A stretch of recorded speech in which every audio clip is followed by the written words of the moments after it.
Hey guys and gals, welcome back. So today, obviously, we're going to be talking about intelligence assessment. And I guess there's nothing else I really want to tell you about it to start with. Um, I'm gonna go through these slides a little differently, probably a little bit. I'm gonna skip over some things for a couple of reasons. One, throughout this class, which is a little different than the way I've taught it in the past, we've looked at different examples of intelligence assessments and we've talked more thoroughly in discussion in class.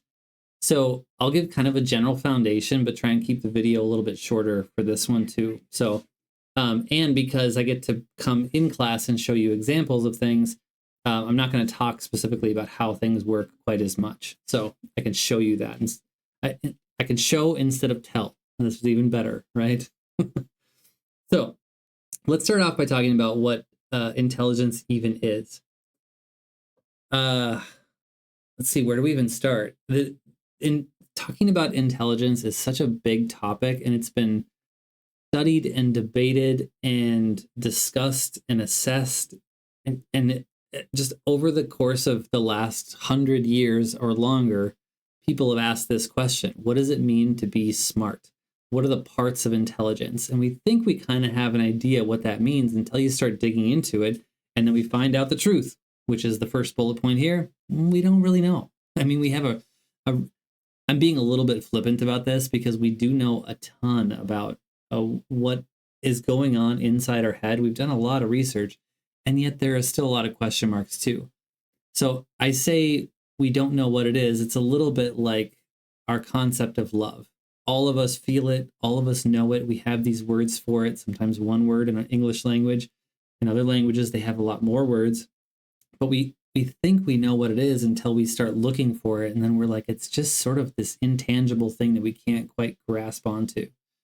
So the more we talk about it, the more complex it gets.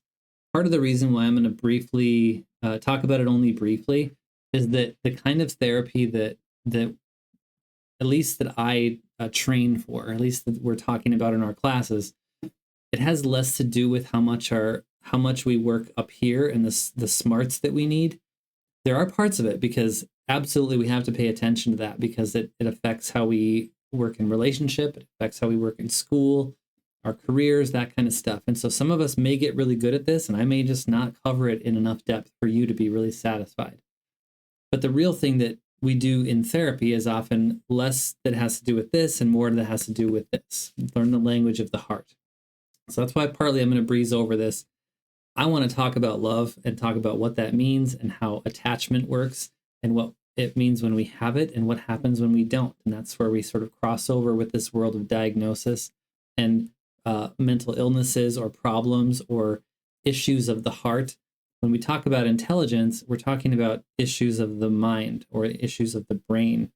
And so it's just a slightly different focus than what we mostly work on in our sort of therapeutic context. So that's kind of my rationale for why I joke around about this. Like, we don't really know. Well, actually, we know quite a bit, but it's also not really the focus of what we're going into. But we'll just take it at face value and say describing it is really hard, and I'll get into a little bit of why that is. One of the questions that people have asked for a long time is IQ one thing? Is it a single IQ score? Or sometimes we refer to that as the G factor. Or this term is getting brought up a lot more with artificial intelligence, and that being introduced into this conversation is now sort of reviving. What is human intelligence, and how do we recreate that through computers? Well, is it this general intelligence, which is what G factor stands for? Or is it a whole combination of smaller abilities like memory, knowledge, processing speed, and we'll see a list of other parts of it. And depending on who you ask or which theorist, people have some different answers. There's a lot of overlap too, though. So we'll get into that in a little bit. Another question is, when we are born, are we sort of genetically predisposed to have a certain level of intelligence? In other words, our brains when we're kids are not very complex, but the capacity or the potential to be smart at a certain level, is that something that's sort of inherent in our genes because of our family and because of our environment? Or is that something that does change over time? that we're just dumb idiots when we're born, and then we get smarter over the course of our life. And at some point, you can sort of stop going to school, or stop listening to your parents, or stop like just working on yourself, whatever that means. And that's how stuck you get. You get stuck at whatever level. You kind of quit learning things. So that kind of sounds silly when I say it that way, but there's this sense that, like, people have this much capacity, but then again, you can also stop learning at some point, or like not grow anymore. Other people think, no, you can continue learning throughout the course of your life. And so, like, just there's differences in how people see this. There's a couple definitions in the book of what intelligence is. And I think going through a couple of them, this is just a couple of them, like above my head here. And it might be helpful just to sort of break down so you can see how people have talked about this and why we think of it as different things. So one definition, and by the way, if you're just listening to this, it's on page 197 of the book, and you can see the rest of it if you'd like to. One definition of intelligence is just the ability to think abstractly. So it's one thing to look at something and say, this is a phone, this is a Post-it note. But then there are different levels of abstraction to understand, well, why is this a phone? I thought phones had a little curly cord that comes out of the bottom, and I thought they were stuck on a wall. Well, that's true, but there are different kinds of phones. So you have to think abstractly to put things into these different categories, so to speak. So that's one definition. Another one, this one's, I don't know why I don't have quotes around the second one here, but the power of good responses from the point of view of truth or fact. I read that a little slowly because it's kind of packed with a lot of information in there. So part of the assumption of that sentence is that each of us has our own perspective, and we take in information from the world. By the way, did you know that we only really consciously register about 50% of all sensory input? We filter out a lot of the white noise sounds that are going on in our environment. We don't see we don't register all the things in our peripheral vision. Sometimes we see more in our periphery than we do right ahead of us. So we have 100% of all the sensory information that goes in, and we really only can process about 50% of it. Couldn't tell you where I heard that. Well, I can tell you where I heard it. I heard it in high school psychology class. One of those facts that just stuck with me. But I can't tell you where that came from. But the point is that research has shown, or people believe, wherever that came from, that there is this stuff outside of us that just exists. By the way, this is also an interesting philosophical question that has been debated over the eons, whatever that even means, over the millennia. I remember very distinctly Aristotle and Plato talking about this in my philosophy classes when I was younger. But what exists outside of us? And there are things in the concrete world, and then there's even these other sort of metaphysical, or the world of forms, as Plato calls it. So we have this stuff outside of us, and if we're only registering a certain portion of it, that means that we have our own little rose-colored glasses, or our limited perspective, or kind of a flawed ability to take in all this information. So if we only have part of the information, it means we sometimes make mistakes or see things through a lens that isn't quite accurate. And this definition, what that means is that the ability to see things accurately as they really are, either in the concrete world around us or in these metaphysical, spiritual world of forms, whatever you want to call them, places, the closer we can get to truth means more intelligence. So that's another definition, okay? Another definition is this third one, which is basically it is assimilation or adaptation. When the world presents challenges to us, it means we can adapt and adjust. Think evolution here. If we can adapt with the current stressors or whatever that are going on around us, then our ability to flourish in the future will increase, or we will proliferate as a species. Part of what conversations about evolution, part of what makes us unique and special is we can use our brain, use our intelligence to outsmart things by making tools and strategically murdering them when they're in trees, kind of, and then eating them. It's not really murder if you're just hunting. So maybe that's a little bit of an overstep there. But anyway, you get the point. If we can use our intelligence to adapt, that means we're going to continue to proliferate in the animal kingdom or something. So there's another one. All these are very different too. Do you notice that? This fourth one is probably a little closer to what most of us think about at face value, but the ability to solve problems, the ability to create products that are valued within one or more cultural settings. Think of it this way.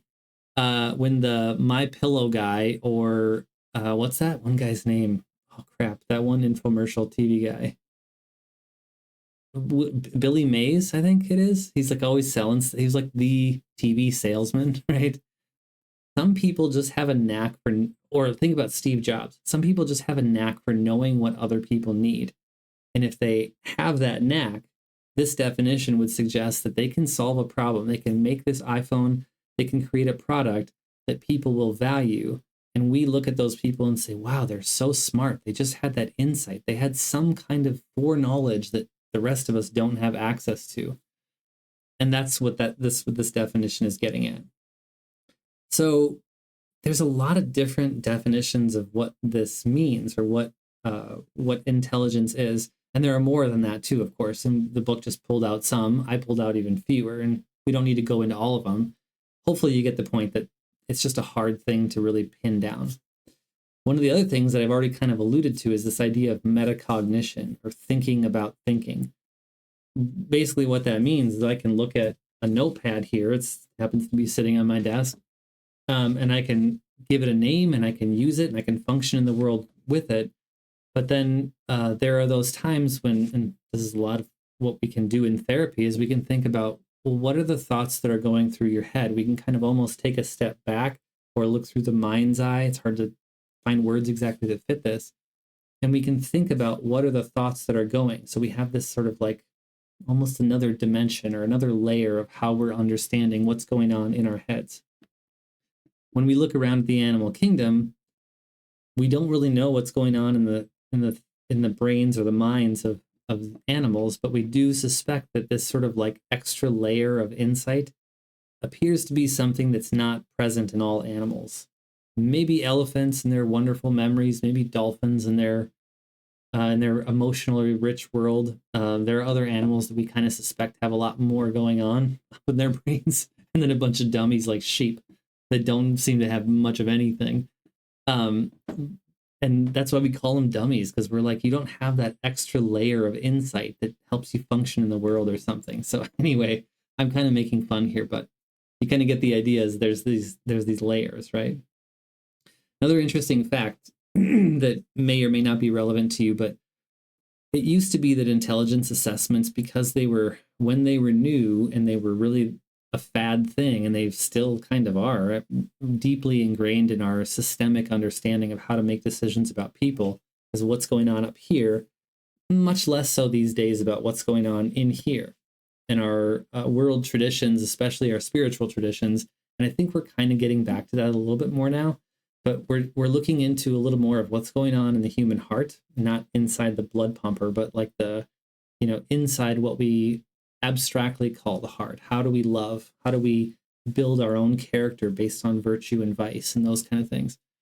But for a time, there was this really big emphasis on what's going on up here, because if you know what's going on up here, you can produce things, and you can build an economy, and you can make money, and you can work, and your country can proliferate. If you think about American history, in our relationship with our productivity, intelligence played a big role in that. What kind of products you could build and how you could sell them and all that stuff. So I say all that to talk about the IQ score was generally used as a way to determine if people had what was called before of mental retardation. You can sell a product, then you're doing great, and you can feed your family, whatever. But what about all those other people who can't seem to work? What do we do with them? Well, we have to have a way of understanding what they're capable of and what they aren't. Intelligence assessment was used to determine who had this condition that used to be called retardation. Now we know that is not a PC word, and it comes with all kinds of negative connotation, and it's just frankly hurtful. So we try not to use that word anymore. But we now call it intellectual disability. It's a condition of the intellect or of intelligence that makes it hard to function in the world or something like that. So the The IQ score of 70 usually or used to indicate that condition. So that was kind of the cutoff score. If you remember our conversations about how to understand statistically what intelligence scores mean or what that 70 means, if all IQ scores have a mean of 100 and a standard deviation of 15, that means you're 2 standard deviations below the mean, which puts you at, I'm not going to know the math off the top of my head, but it's, the lower 20th percentile of people. It's even less than that, but I'm just sort of ballparking here. Excuse me.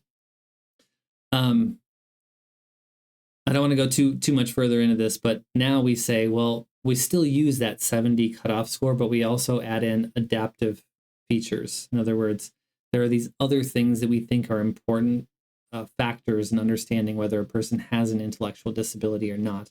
Because even if they have a score above that, but they're missing social or emotional cues, that has an impact on their ability to function in the world too, or our ability to function in the world. So there are other things that go along to making this diagnosis now, which is a really good thing. But we still use this score as kind of an indicator or a benchmark, so to speak. The last thing I'll say here is, I'm gonna cut my hand off.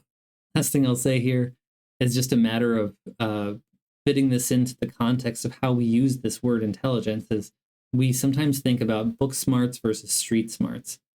And I'm not going to get into that too much right now because most of you kind of get, at least on the surface, what that means.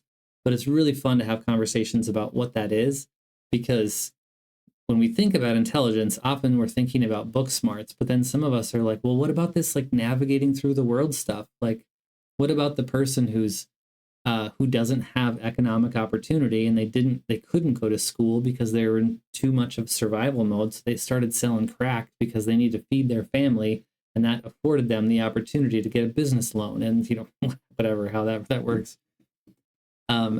Or the people that have emotional intelligence who can navigate through social relationships, and that is their way of getting through the world, but they don't know how to do calculus. So which one's more important? Which one has more value to us? Interesting conversations. Just a complete side note, tangent that I go down, but I listen to a fair amount of cybersecurity podcasts, which has nothing to do with anything that I do, but it's fun and I like it, so I do it.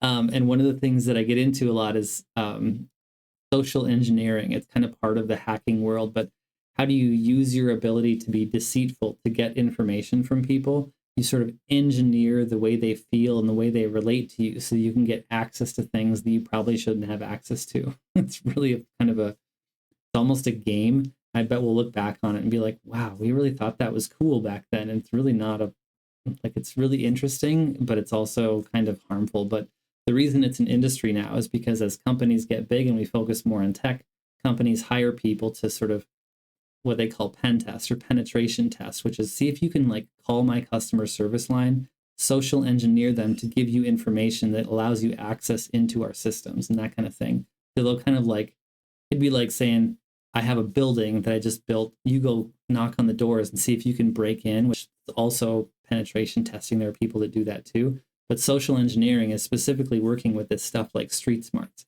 I could just get a feel for when a person is sort of warming up to me. We as therapists really, really rely on that kind of sense because we want to know, is a person trusting the process? And are we really feeling our way through the relationship by knowing when trust is built, when people are taking risks, when they're experiencing big moments, that kind of stuff. So that's a really important concept for us, not just the brain stuff, not just the heart stuff, but it's kind of a combination of that, as we could maybe call street smarts. So anyway, that's probably enough on the topic for now.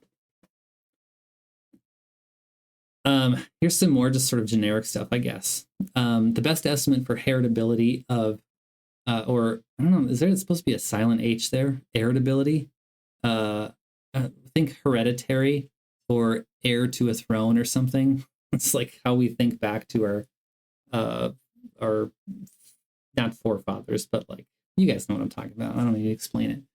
The best estimate for heritability of intelligence is 0.50. In other words, that question of how much of our smarts come from the people that made us and how much of it comes from our environmental circumstances kind of looks like maybe half, which I don't know why that's interesting. because I don't spend enough time thinking about what that number really means to us. So I guess there's nothing else I really have to say about that, except for in this nature versus nurture debate, seems to be pretty split right down the middle. So you can do with that what you like. There is a cultural element to all this as well, which most of you are probably well aware of, but also maybe don't have a full, thorough grasp on what it really means. But many of the intelligence assessments were developed in a cultural context. We always bring up this great white males thing. But I also think it's important to put this in the context of what was going on in the world at the time. I mentioned things like the economy in the early 19th century, the pressure to perform, the pressure to industrialize, that kind of stuff. So it's not like dudes, and especially white people, are always the enemy here, but that those factors play an important role in this may do a disservice to women, to people of color, to people of who now think 100 years later in a different way. So the question we can ask ourselves is, what's the continued value? What's the present value of using these tools for what we're trying to accomplish today? If we're putting less emphasis on intelligence, we're putting more emphasis on character development, soft skills, or a host of other things, virtuous living, whatever that means. If we're doing that, then maybe these intelligence assessments and the context within which they were made is less relevant today. Doesn't mean they're useless. Doesn't mean they're not important. They don't have value, because they absolutely do. But how we use them is determined a little bit by how we understand these things like culture. Lastly, I'm going to talk about this thing called the Flynn effect, mostly because I have seen it on study guides and I've seen it on things like national testing. So you may want to be familiar with some of these sort of principles of psychological assessment. But the Flynn effect generally says that our IQs are kind of seeming to increase over time. Now, this does, I think there is something to be said for the argument that people are getting smarter as we learn more about the world. The deeper we go into the Mariana Trench and learn more about the weirdo animals with spiky teeth down there, the more we say, oh, we're increasing our scientific body of knowledge. And the more times we send Katy Perry out to space, I'm joking, but the more times we send her out to space, maybe the more we'll learn about space. There's also a real possibility we might be getting dumber, but we'll leave that one for a debate at a different time. But the more we go out into space, the more we learn about the depth of our oceans, there's this idea that we kind of get smarter. We learn more knowledge. It seems like, because intelligence assessments have been around for a long time, if you take the same intelligence assessment that was developed in 19 whatever, let's say 30, I don't even know if that's a real number, but you give an assessment to somebody who in the 1930s, well, let's say like 1910, let's put this into cultural context. Most people lived on homesteads or close to. A lot of people were moving into factories in big cities, and were sort of like the steel era and the era of just kind of getting out of the era of railroads. 1914 was the first Ford car. So the rich people had cars, people still riding horses and buggies. So put yourself into that space now. And you give this intelligence test to somebody, and you say, you ask about their general world knowledge and their capacity to think about abstract things. Okay, now fast forward to the 2020s, and we're having discussions about the nature of the internet and the nature of cloud data and the nature of wireless communication devices and all that kind of stuff. And we're using our executive functions to task manage so much more. And our abstract thinking is just changing so much with the idea of, or with the development of software languages. And just like, there's so much different about these two worlds, right? You give a person the intelligence assessment in 1914 or whatever I said, and then you do it again in 2020, and people's intelligence seems to be going up. But the question is, are we really getting smarter, or is the cognitive load just changing? In other words, that guy who was on his farm and farmed that land, he had corn and soybeans for 3 generations, and he knew the weather and he knew the dirt and he could taste it if this was going to be a good year. There's something to be said for that kind of intelligence, and whether that has more value to us than knowing how to code an app for people to play a new kind of Candy Crush, or something like that. But it does seem like IQ scores have kind of improved to gain about 2 standard deviations across the 20th century, which means if we were to look back at those, remember that number of 70? And I said it was 2 standard deviations, and that was the cutoff score for intellectual disability. That means that 50% of the population in 1920 would have been considered intellectually disabled. And when you put it in a context like that, you're like, well, that can't be. That doesn't make any sense. And so there are these things that are happening that are a little bit hard to explain and understand that we're still kind of working to figure out. Well, I say we, I'm not, because I don't care. But some people care, and it's an interesting topic for us to think about because it has impact on how we understand who we are. And the study of the human experience is, I make light of it like as if it doesn't matter, but it does matter because the study of the human experience is an important one. Depends on what you're wanting to focus on. Okay, so this stuff you see above my head is super tiny. If you want to really dig into this, you're going to have to just download the slides probably, or just Google intelligence model, and you'll probably see these because I think that's where I got them from. I stole them from somewhere. Don't tell on me. I don't even know who you'd tell to get me in trouble. So we're not going to go deep into this. You can take entire courses on this where you'll talk about this over the course of an entire semester, and you could make this your life's work if you wanted to. So we're going to, I don't know, maybe take a few drops off the surface of the bucket and leave the well of knowledge for you to figure out later and drink from that well later. But all intelligence, our understanding of it, which should be it should make sense by now, is it's developed within a theoretical construct. So whatever tool you use, whatever assessment that claims to tell you something about intelligence, it would go to show that it kind of matters how that person who developed a test understands what intelligence it actually is. You know what I mean? So certain assumptions are made. Now, the one thing I'll tell you at this point is that intelligence, for example, here, usually there's this idea of like an overall general intelligence, that G factor that we talked about. And then in most cases, there's a certain number of like subcategories or subscales. So the one you see right above my head, if you're colorblind, this is not going to make much sense, but you see like a little flower. So I'll talk about it in terms of direction. The petal of the flower on the left, that's the verbal category. And these are all sort of Venn diagrams. So part of the verbal category overlaps with this idea of general intelligence. The one on the top, that's in the mechanical category. So there is a part where you understand the mechanical parts and the verbal parts together. So you see how that works.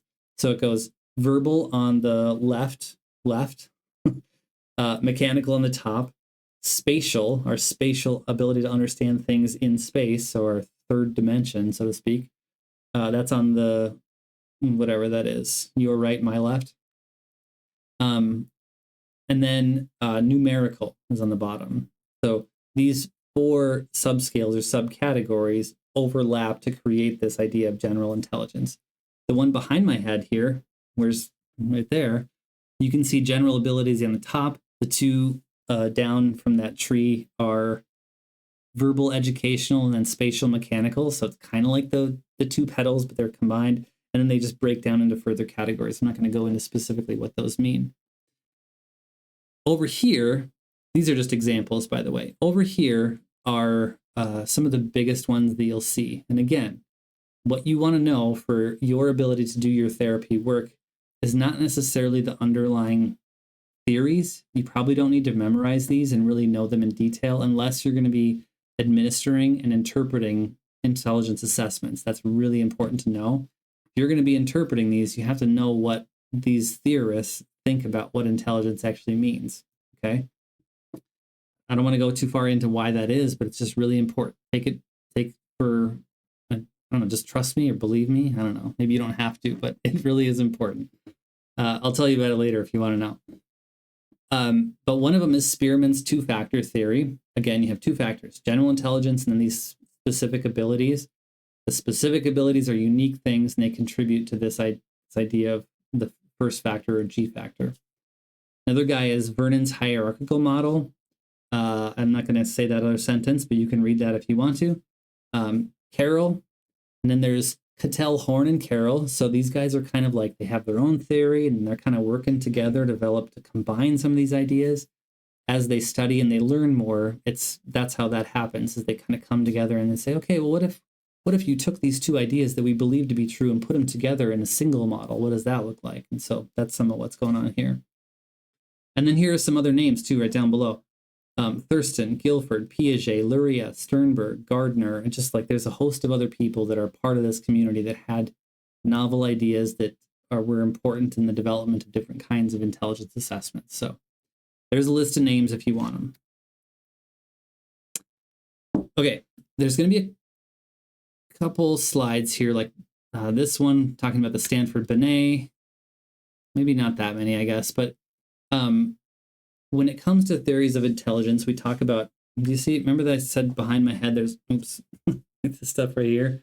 Behind my head, there's all these little tiny specific factors. Here's a list of sort of generic ones that kind of show up in multiple different theories that we just went through a second ago.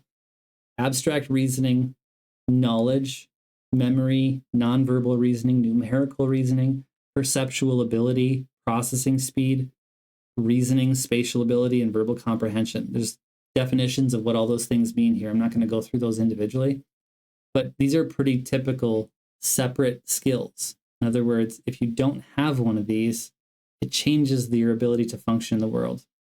Now, one thing that is practical to know about this kind of stuff is that if all we had was one IQ score that represented one general intelligence factor, then it would be really hard to understand the difference between somebody with dyscalculia, which is a math learning disability, or dyslexia, which is a reading learning disability.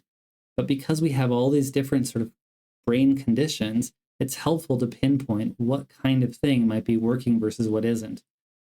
Think of like dementia, not dementia. Think of like, my brain's lapsing at the moment.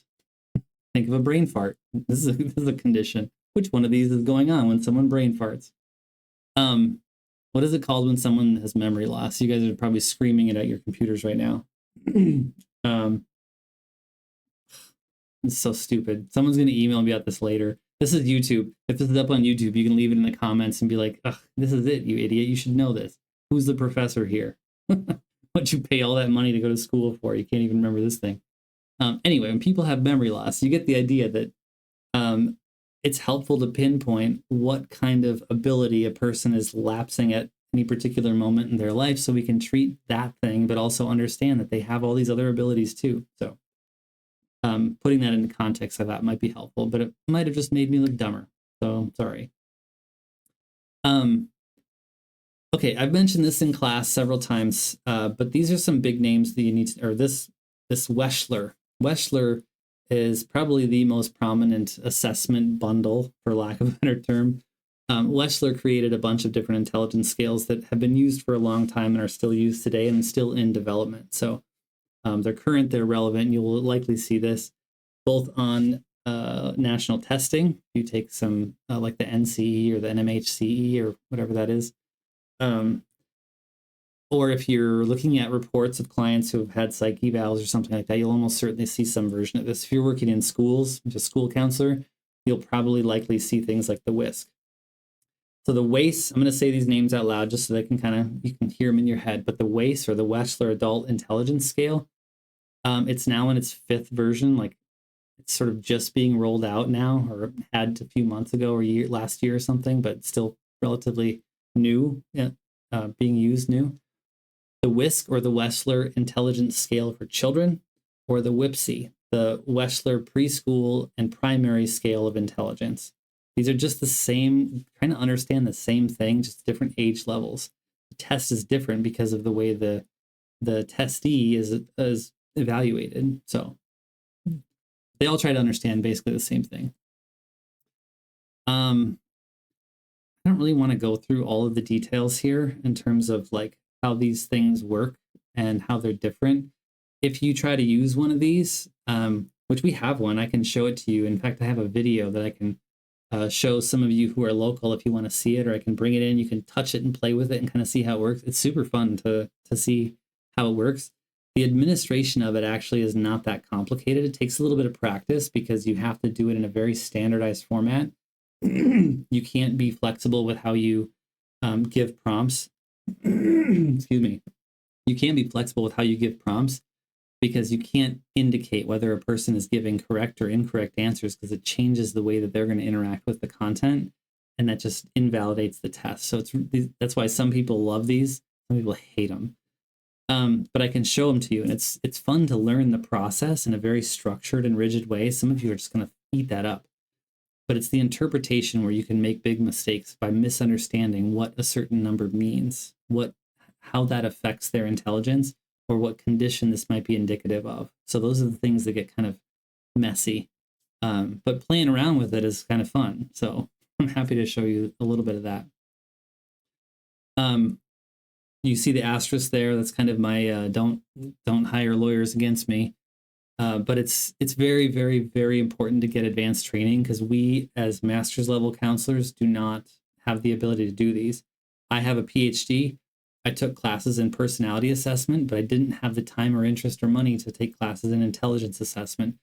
So unless I got some further training under supervision, it would be inappropriate for me to even give these and say they officially make any sense, right? So there's a whole conversation that we have either had or could have about this and whether you should or shouldn't be doing these kind of things. I do believe there's opportunity for you to learn and get training and that kind of stuff if you want to, but you need to make sure that you're getting help with learning and understanding them. And then there's more stuff on page 215. You can dig into that if you want to. In addition to the Wechsler scales, the WAIS, the WISC, and the WIPSI, is the Stanford-Binet. So this is another big one that you'll see quite frequently. I don't know enough. I've heard a few people talk about the differences between them, but I couldn't talk about them in any kind of intelligent way. So I'm not going to try. But what I will say is I think there are some real advantages and disadvantages based on who you're using them with. The different tests do have different strengths and weaknesses based on how good quality they are. They're all of really high quality and they get used a lot, but in terms of what they're good at testing at, you know what I mean? And then I do think there's a little bit of just personal preference and what people are wanting to use, what they're comfortable with and familiar with. So you're just going after that general intelligence score. All of them can probably do an okay job, but when you're going into testing learning disabilities, autism spectrum disorders, ADHD, things like that, you're really going to want to have a nuanced understanding of the underlying theory and then what they test and what they tell you and what they don't tell you. That might be another way to say it. So the Stanford-Binet is used for people between ages of 2 and 85 plus, so essentially across the lifespan. And then I think that's pretty much all I really want to say about that. This full scale IQ number, that's kind of like the G factor. I'm sure somebody who knows this stuff better than I do would be like, that's not the same. But for all intents and purposes of what we're getting into, it's kind of like the G factor, but then it tests these two categories of verbal and nonverbal instead of mechanical, spatial, whatever. It does do that kind of stuff, as you can see here in this list. But it gives you these like composite scores, or scores where it takes all of these things, these 5 factors, and puts them into these composites of things you need to be able to say and things you need to just be able to perform, like nonverbal tasks. Some more names. The Kaufman is one that I'm less familiar with, so I'm just going to kind of leave it there. The Woodcock-Johnson, though, the Stanford-Binet, the Woodcock-Johnson, and the Wechsler scales are the ones that I'm most familiar with, that you probably should sort of like just write those down, log them away in your memory, and just know that if anybody asks about those are intelligence assessments. That's just probably, for most of what we need to know as counselors, that's probably enough. For those of you that are going to work with people who are getting evaluated on these, especially you school counselors or rehabilitation counselors, if there's any of you watching this, then you're going to want to know more about what the scores mean and how they work and that kind of stuff. When I was a rehab counselor, it was pretty common for me to be in different kind of positions where somebody had to apply for services. Like if you work at state rehab, they have to qualify and they have to supply medical records to determine whether they have a qualifying disability. So it's really common that I would look at reports and I would say, oh, okay, the Stanford Binet, so here I see this. They don't qualify under the category of intellectual disability because their IQ score was 96 or something like that. And so like I would just have to kind of know that level of information. But I didn't need to go dig into the nuances of what subscales meant and all that kind of stuff. So the differential ability scale, there are some intelligence tests. We're kind of shifting gears a little bit away from this big idea of general intelligence, focusing on specific abilities of assessment. More, you could think of it like a microscope or a telescope. There are these telescopes we use to see the big nature of intelligence, and then there are microscope tools, kind of like these, to focus in on specific things, maybe like memory, attention span. If you're doing things like testing for ADHD, there are some tools. I don't know if this one is one of them, but there are different tools that are more focused on, like, I don't know, refined, I guess, a microscopic view. I don't think any of those words actually work, but hopefully you get the idea what I'm trying to say. Many of these tests are given for individuals, but there are some that are used in a group format. So some of these are, it feels to me like there's a little bit of overlap. Remember when we talked about, we're going to talk about achievement tests later, but we also talked about aptitude tests last week. And we said things like, you know, in order to understand if a person would be successful in grad school, we give them the GRE, or if they're successful in high school, the SAT, the ACT. Other tests like this help make placement decisions. And when we're talking about aptitude tests, I said, this isn't a test of smarts, but we look at it that way. There are other tests where we're like, well, this one is a test of smarts, and it does nothing to predict a person's future success, because they could be totally smart. In fact, they could be off the charts IQ, but they could be so bored with these entry-level classes, they just fail out of them. They decide to like join esports team and you know, go hack computers and play with their friends, play Overwatch with their friends, whatever. I don't know. But you get the idea, right? Some of them are made for very specific tasks. That's one of the things, if you're using these, you'd want to know more about that. These ones right up here, the ones under this category of specialized tests, the TONI, the ESL, the UNIT, these are more relevant when I was teaching in rehab counseling programs, specifically if they're people on the autism spectrum who are nonverbal. You can learn a little bit about what's going on in their heads if they don't have the ability to speak, okay? Also, there are some that can be useful with people who don't have English as a first language, so you can give an intelligence assessment even if they don't know Spanish. The way that some of those work, and I can't speak to any of these specifically, but the way some of them work is, you know, kind of like point to objects. What is this object? Here's a word, or here's an object. Now put it into a category with other like objects, or like there's that kind of stuff that can happen where you can learn about people's abilities without using words. Oh, that's it. Okay, where are we at? 43 minutes, not bad. Well, we got done a little bit early, huh? What do you think of that? End of semester treat just for you. Okay. Hopefully that you learned a few things and also understand that there's a lot more that you could learn, but what we have here is, I think, enough to be successful in testing and to perform the functions of therapy in a professional environment that does use these things, and it's helpful to know. So you can speak this language, also do your therapy work with using a different language, the language of the heart. So I'll leave it there, and I will see you guys in the next one. Bye.